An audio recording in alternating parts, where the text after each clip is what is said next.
under the word of God. परमेश्वर के इस वचन के नीचे बैठना एक बहुत सौभाग्य की बात है। Um, we all face difficulties in life these days. हम सबके जीवनों में कठिनाइयां बहुत आती है आज के इस समय में। There are so much that is said about how to pull through all these difficulties. और ऐसी बहुत सी बातें हम सुनते हैं कि इन कठिनाइयों में से कैसे निकल सकेंगे हम। Sometimes it is difficult that we cannot pull ourselves through this faith. Keeping the faith in the perspective. और कभी-कभी इन कठिनाइयों में से निकलने के समय में हम विश्वास को ध्यान में रखते हुए इस कार्य को नहीं कर पाते। Certain times we ask the question, why? Why God, this is happening? कई बार हम ऐसा सवाल पूछते हैं कि क्यों प्रभु ऐसा क्यों हो रहा है? And we also ask question, where is God in the midst of pain and affliction? और हम ऐसा भी सवाल पूछते हैं कि प्रभु इस कठिनाइयों के बीच में, इस संकट में प्रभु कहाँ है? And I'm going to take you to a different portion today so that we can together think what Bible tells about the suffering and how to endure it. आज मैं आपको अलग-अलग ऐसे भागों में से लेकर के जाना चाहूँगा, जिसमें कि हम ये सीखेंगे कि कठिनाइयों के बारे में और संकट के बारे में बाइबल क्या कहती है। And I should just confess that I'm not a qualified person to speak on this topic in terms of experience. मैं आप लोगों के साथ में पहले यह गवाही देना चाहूँगा कि अनुभव के तौर पे इस बारे में कहने के योग्य मैं नहीं हूँ। But there is a person who is in the Bible who is uniquely qualified to speak on this topic. पर बाइबल में एक ऐसा व्यक्ति है जो इस विषय में अनुभव रखता है और उसके बारे में वो बता सकता है। We all just sit in the academic setting and in a hypothetical way we can view this in a different point. और अपने पढ़ने के इस समय में हम इसको अपनी सोच में इस बात को समझने के लिए सोच सकते हैं। But here is a man who has experienced the suffering profoundly by himself and deeply in different ways. पर यहाँ पर में एक मनुष्य है जिसने इस कठिनाइयों को, संकटों को बहुत गहराई से अपने जीवन में अनुभव किया है। And when we hear from him and from his direct words, we would be comforted and we would be able to understand what we should be doing and what we understand about God.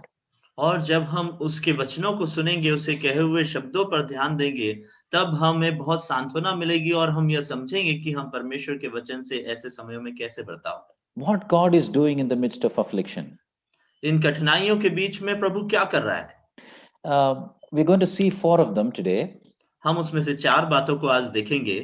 The portion that we would be reading from is 2 Corinthians chapter 1 verses 3 through 11. दूसरा कुरिन्थियों उसका पहला अध्याय और उसका 3 से लेकर के 11 तक। We'll be reading it as and when it is necessary. जब जैसी आवश्यकता पड़े वैसा हम उसे पढ़ेंगे। We don't know all of what God is doing in the midst of suffering. और इन कठिनाइयों के बीच में प्रभु क्या कर रहा है, इन सारी बातों को हम नहीं जानते। But we're going to see some of them, at least 4 of them today, from this biblical portion. और इस वचन के इस भाग में से हम उसमें से कुछ बातों को, जो 4 बातें हैं, उन पे हम ध्यान करेंगे। This will surely give or bring some measure of comfort and strength in the time of difficulties that we face. और कठिनाइयां जिसमें आज के समय में हम हैं, उसमें हमें यह कुछ प्रकार की शांति प्रदान करेगी। Since I did not join early and time is limited, we'll be jumping right into the text. और क्योंकि मैं थोड़ा देरी से ज्वाइन हुआ, इसलिए हम सीधे वचन में जाएंगे।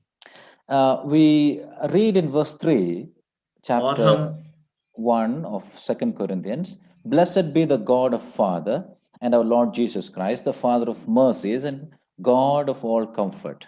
दूसरा कुरिन्थियों उसका पहला अध्याय उसके 3 वचन में हम यह पढ़ते हैं कि हमारे प्रभु यीशु मसीह के परमेश्वर और पिता का धन्यवाद हो, जो दया का पिता और सब प्रकार की शांति का परमेश्वर है। The first and foremost thing that we understand from this passage is that God provides comfort. और सबसे मुख्य बात जो हम इस वचन में से पाते हैं वो यह है कि प्रभु शांति प्रदान करता है। There are two words that are used there. It's compassion and comfort. यहाँ पर में दो शब्दों का इस्तेमाल किया गया है कि शांति और दया। It is written that God is the Father of all mercies and comfort. और यहाँ पर में यह लिखा है कि प्रभु हर प्रकार की दया और शांति का पिता है। When we just look at the word mercy, it tells about the heartfelt care towards needy. और जब हम दया शब्द पर ध्यान देते हैं तो उसका अर्थ ये होता है कि जिसे आवश्यकता है उसके लिए हृदय से निकला हुआ एक इच्छा। Infinitely, a holy God is also intimately personal. और अनंत काल से जो पवित्र पिता है, परमेश्वर है, वो दयावान है। Isn't it wonderful to know that our God is intimately personal? और ये बहुत खुशी की बात है इस बात को जानना कि हमारा जो परमेश्वर है, वो बहुत ही करीबी है हमारे से। The meaning is that He sees our fears and troubles. उसका अर्थ ये है कि वो कठिनाइयों को और डरों को देखता है। The second word that is used is comfort, which means coming alongside. और दूसरा जो शब्द का इस्तेमाल यहाँ पर में किया गया है वो है शांति, या उसका अर्थ है कि आपके साथ में आ जाना। If you read John chapter 10, I mean 14 and all the rest of the chapters, you see Jesus says that He is going to send a helper. और यूहन्ना रचित सुसमाचार उसके 14वें अध्याय और उसके बाद के अध्यायों को हम अगर देखें तो उसमें प्रभु यह कहता है कि मैं एक सहायक भेजूंगा। And this helper, the name that is used is the same word, coming alongside. और ये सहायक जो शब्द है उसका भी अर्थ उसी प्रकार से है, उसी समान है कि जो साथ में आएगा। The thing is that, we should understand He is right beside us. The God whom we trust is right beside us. यहाँ पर मैं हमारे समझने की मुख्य बात यह है कि जो प्रभु जिस पर हम विश्वास करते हैं, वो हमारे साथ ही है, हमारे बाजू में ही है। We should never feel that our God is too busy. हमें कभी भी ये नहीं लगना चाहिए कि हमारा प्रभु बहुत व्यस्त है। And we read in verse 4 in what all areas He is going to comfort us. और चौथे वचन में हम यह पढ़ते हैं कि किन-किन बातों में वो हमें शांति देगा। We feel that when we are in the big trouble, God comes alongside. हम यह सोचते हैं कि जब हम बहुत बड़ी कठिनाई में हैं, तब प्रभु हमारे बाजू में आ जाता है। But verse 4 tells us who comforts us in all our afflictions. पर चौथा वचन जो है वो हमें यह बताता है कि वो हमारे सब क्लेशों में हमें शांति देता है। Whether it is big or small or greater or smaller, what all troubles you go through, we go through, God comes alongside us. चाहे आपकी कठिनाई या परेशानी जो क्लेश है वो बहुत बड़ा हो सकता है, वो बहुत ही छोटा हो सकता है, वो किसी भी प्रकार का क्यों ना हो, प्रभु हमारे साथ में हो लेता है। Uncertainty, health, job issues, disappointments, and etc., etc., all the troubles, God comes alongside us. चाहे आपके स्वास्थ्य संबंधित हो, आर्थिक हो या और भी किसी प्रकार का भी क्लेश हो, उन सारे क्लेशों में प्रभु आपके साथ में हो लेता है। Our troubles may not be big enough to come in the local news or in the prayer matters. हमारी जो कठिनाइयाँ हैं, वो शायद इतनी बड़ी ना हो कि लोकल जो समाचार है, उसमें उसका ज़िक्र आ जाए, या फिर हमारे प्रेयर के जो प्रार्थना के जो विषय है, उसमें उनका ज़िक्र आए। But definitely it is too big for us. पर वाक़ई में वो हमारे लिए बहुत बड़ी कठिनाई है। It's not just about others knowing our trouble. यह बात यह नहीं है कि दूसरे हमारी उस कठिनाई के बारे में जानें। Most of the time we feel that we would just let others know that we are going through trouble. कई बार हमें ऐसा लगता है कि हम दूसरों को यह बात बता दें कि मैं बहुत कठिनाई में होकर गुज़र रहा हूँ। But the greatest thing is that God knows us and comforts us. पर सबसे महान बात यह है कि प्रभु हमें जानता है और वो हमें शांति देता है। And the further thing that we read about here, the comfort, how much comfort do we receive? और दूसरी बात जो यहाँ पर में हम शांति के बारे में पढ़ पाते हैं वो यह है कि हम कितनी शांति पाते हैं। This is very interesting. It reads like this in verse 5 that abundance of comfort.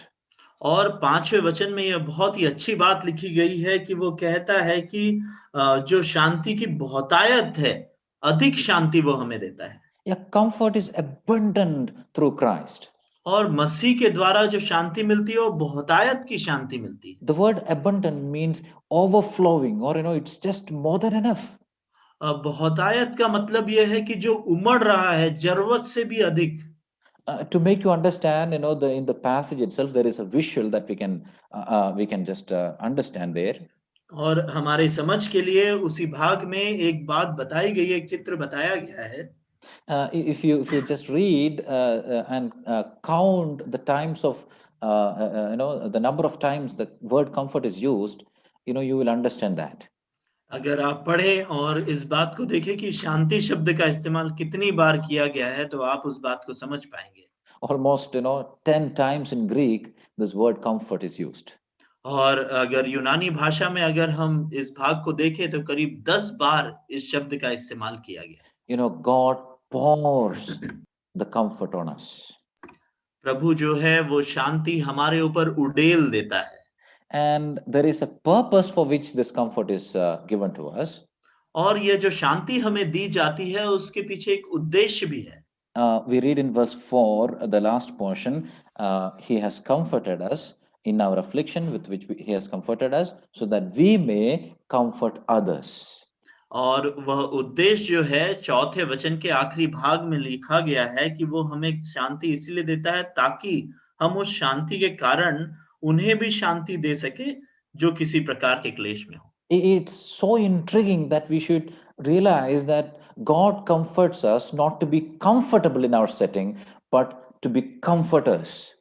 और यह जानना बहुत जरूरी है कि परमेश्वर हमें शांति इसीलिए नहीं देता, सिर्फ इसीलिए नहीं देता कि हम हमारे जीवन में शांति प्राप्त करें, पर दूसरों को भी हम वो शांति दे सके।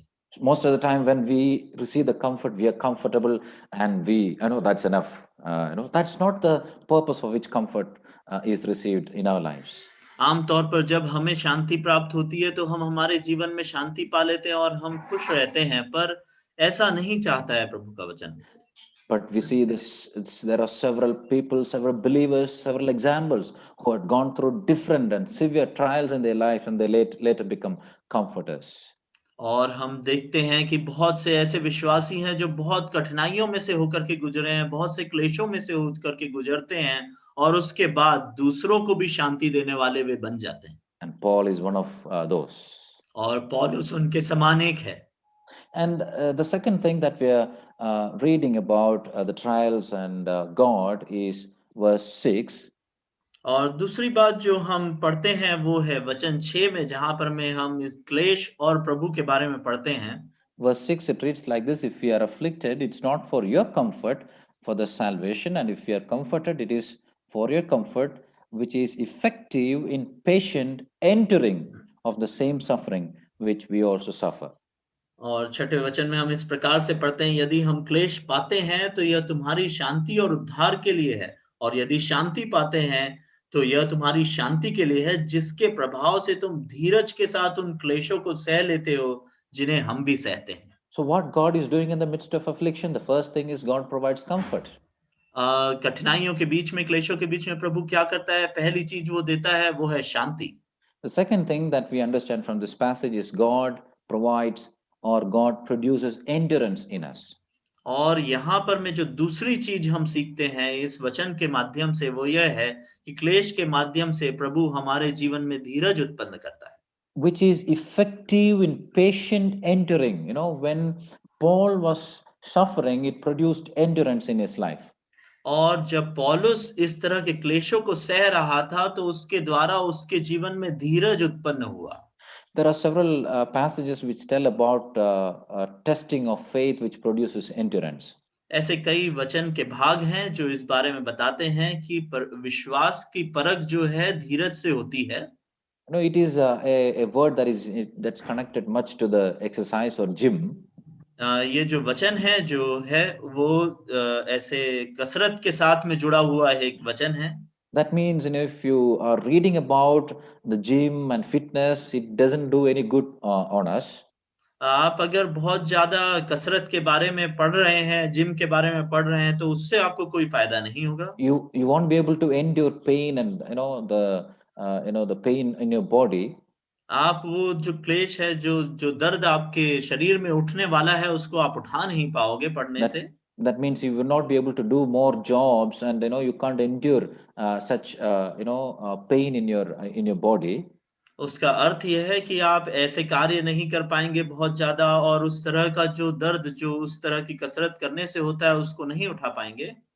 When you continuously do that, when you are able to endure it, you will be able to go through the endurance. I mean, the trials. If you are able to go through it, you will be able to have endurance.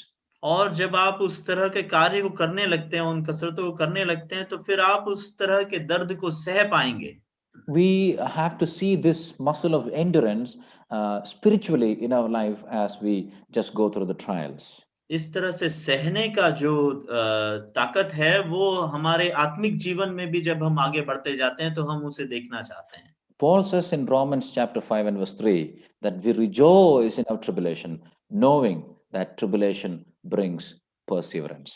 और Romeo की पत्री उसके 5वें अध्याय 3 वचन में पौलुस यह कहता है कि मैं अपने क्लेशों में भी आनंदित होता हूँ, यह जानते हुए कि इस तरह के क्लेश धीरज को उत्पन्न करते हैं।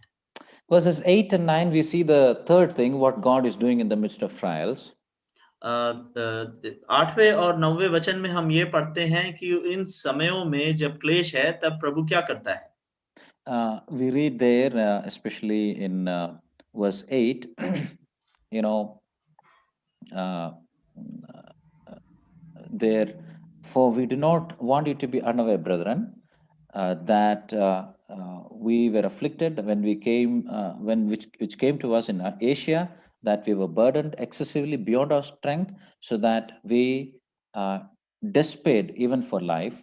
And in verse 9 we read, indeed we had the sentence of death within ourselves, in order that we should not trust in ourselves, but in God who raises the dead.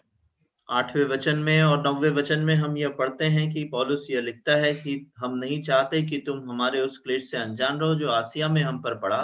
हम ऐसे भारी बोझ से दब गए थे। और 9वें वचन में वो कहता है कि हमने अपने मन में समझ लिया था कि हम मृत्यु की आज्ञा हो चुकी, ताकि हम अपना भरोसा न रखें, वरन परमेश्वर का जो मरे हुओं को जिलाता है। We should not trust in ourselves, but trust in God. हमें जो भरोसा है वो अपने आप पर नहीं रखना चाहिए, पर परमेश्वर पर वो भरोसा रखना चाहिए। This is what happens when we are afflicted. God provokes dependence on Him. और यह बात होती है जब हमारे जीवन में क्लेश आ जाता है कि उसके द्वारा परमेश्वर हमें प्रोत्साहित करता है कि हम उस पर भरोसा रखें। When the children they just go to the pool or river, they want to jump in.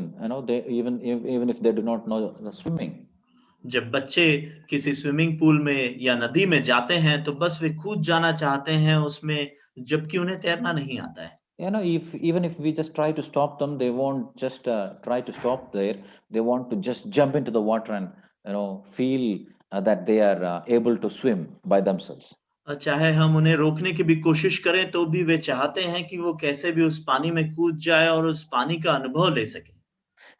But when we just leave them, when we just leave them there, they will understand that they can't do it by themselves. They need their parents or someone else.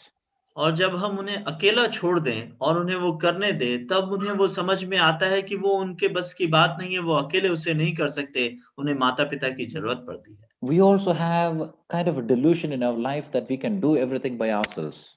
हम भी एक इस प्रकार के विचार में रहते हैं जिसमें कि हम सोचते हैं कि हम सब कुछ खुद कर सकते हैं। This small corona teaches us how powerless we are and how much we need God. और ये छोटा-सा कोरोना जो है, वो हमें ये सिखाता है कि हम कितने बलहीन हैं और प्रभु कितना बलवान है। How much do we need God? In the all areas of our life. हम कितना अधिक हमें परमेश्वर की आवश्यकता है हमारे जीवन के हर क्षण में।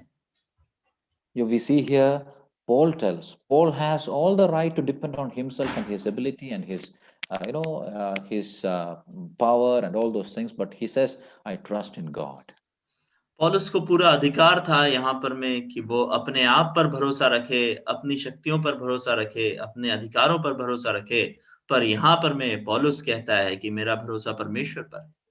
Let's move very quickly to the next thing, what God is doing in the midst of affliction. और जल्दी से हम दूसरे उस बात की ओर जाएँगे कि परमेश्वर क्लेश के बीच में क्या कर रहा है। We have seen God provides comfort. We have seen God produce endurance. हमने देखा कि परमेश्वर हमें क्लेश के समय में शांति देता है और उसे सहने की शक्ति देता है। We also have seen that God provokes dependence. और हमने यह भी सीखा कि इसके द्वारा परमेश्वर पर भरोसा उत्पन्न होता है। We see that the fourth and final thing in verse 10, God promises deliverance. और जो आखिरी बात है वो हम पढ़ते हैं 11वें वचन में, जिसमें परमेश्वर यह उसमें यह कहता है कि sorry brother I missed it. God promises deliverance. और परमेश्वर हमें छुड़ाने का वायदा करता है। In verse 8, we read, Paul is updating his ministry.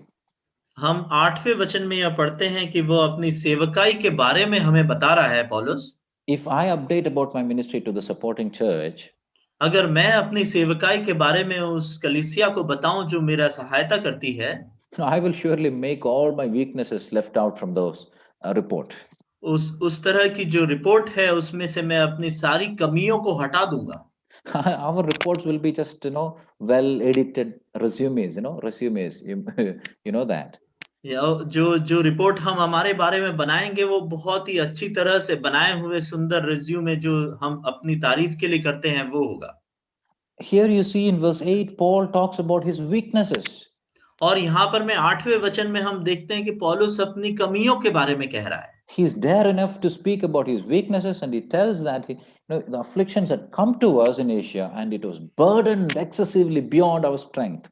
और वो 8वें वचन में यह कह रहा है कि एशिया में हमारे ऊपर ऐसी कठिनाई आ गई थी कि उसमें उसको हम सह नहीं पा रहे थे। We were burdened beyond our strength, so that we are despaired even of life. और जब हमारे ऊपर उस प्रकार का बोझ आ गया था तो हमें ऐसा लगा कि कहीं हमारी जीवन ही न चला जाए। The greatest thing that we know about our God is not just only the comforter, he is the one who saves us. हम अपने परमेश्वर के बारे में जो सबसे महान बात हम जानते हैं कि वो सिर्फ शांति ही नहीं देता, पर वो हमें छुड़ाता भी है। Verse 10, we read like this, who delivers us from so great peril of death and will deliver us.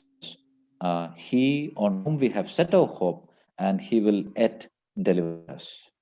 और 10वें वचन में हम इस प्रकार से पढ़ते हैं, उसी ने हमें मृत्यु के ऐसे बड़े संकट से बचाया और बचाएगा, और उस पर हमारी यह आशा है कि वह आगे को भी बचाता रहेगा। What a timely verse is that, isn't it? ये कितना ही सुंदर और अद्भुत वचन है। The world is asking us to cope with the situation. आज के समय के लिए भी यह वचन सही है कि जब दुनिया हमसे कह रही है कि इस प्रकार के क्लेश से आप भी थोड़ा संभल जाओ, But Bible is asking us to hope in God. पर परमेश्वर का वचन हमसे यह कहता है कि हमारा भरोसा परमेश्वर पर रखें। How do we get deliver? I mean, this deliverance is physical deliverance is as far as Paul is concerned, यहाँ पर मैं जो पौलुस कह रहा है वो एक तरह का शारीरिक छुटकारे की बात कह रहा है। and he also speak about the final deliverance that he hoped in God. और उसके बाद में वो अंतिम उस छुटकारे की भी बात कर रहा है जिस पे उसका भरोसा परमेश्वर पर है। So the thing that we should understand is that the deliverance may not be immediate sometimes, but it is ultimate. हमें यह बात समझना बहुत जरूरी है कि कई बार छुटकारा तुरंत नहीं होता, पर वो छुटकारा पूर्ण होता है। That means it may not happen. Sometimes God may not come along our side and just deliver us immediately from the difficulties that we are going through. इसका अर्थ यह है कि ऐसा नहीं होगा कि कई बार ऐसा नहीं होगा कि हमारी जो कठिनाइयां हैं जिसमें से होकर के हम गुजर रहे हैं उससे प्रभु हमें तुरंत आकर के छुड़ा ले, But all our deliverance is ultimate. पर हमारे सारे छुटकारे वाकई में हो जाएंगे। There is an ultimate deliverance when we put our hope in God. अगर हम हमारी आशा परमेश्वर पर रखें तो हमें एक छुटकारा हमारे लिए तय है। Here is one more truth that we understand here, that our deliverance come through prayers, verse 11. और 11वें वचन में हम यह पाते हैं कि जो हमारा छुटकारा है वो प्रार्थनाओं से हो पाता है। That means God chooses us to involve in the process.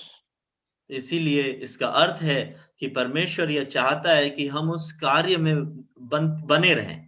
We do not know how it works. It's a mystery of God. We just are asked to just pray and hope in God. हम यह नहीं जानते कि ये कैसे होता है, क्योंकि ये परमेश्वर का एक बहुत बड़ा भेद है।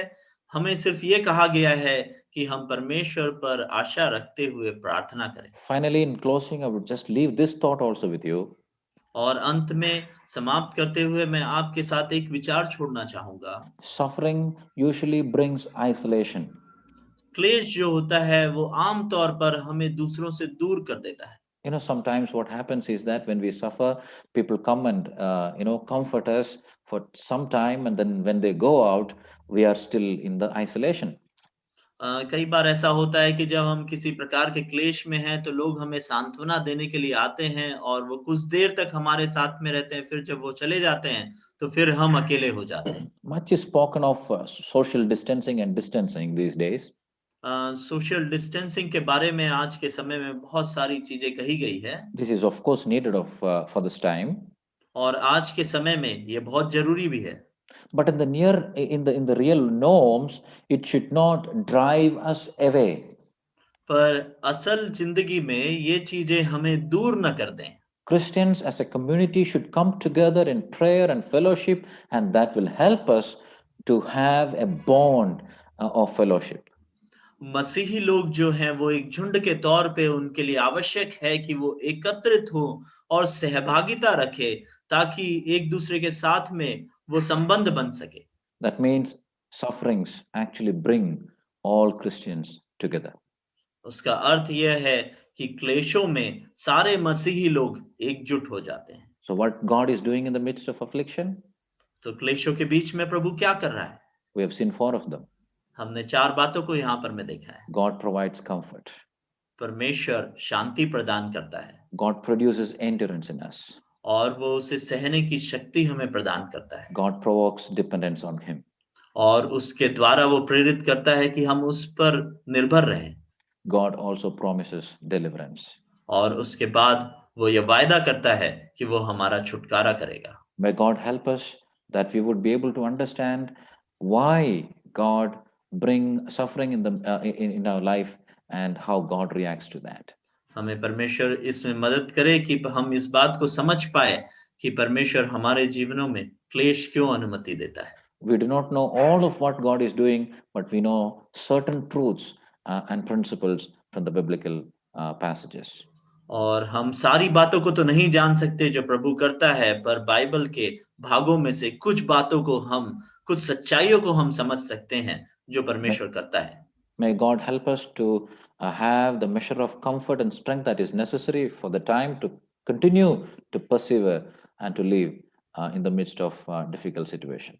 कठिन समयों में जीवन जीने के लिए हमें जो सांत्वना, शांति की आवश्यकता है, परमेश्वर उसे हमें दे। I thank God and also Hope and also Brother Tinku for the wonderful translation.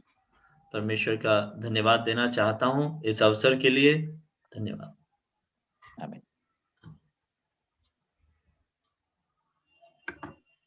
परमेश्वर के नाम की महिमा हो।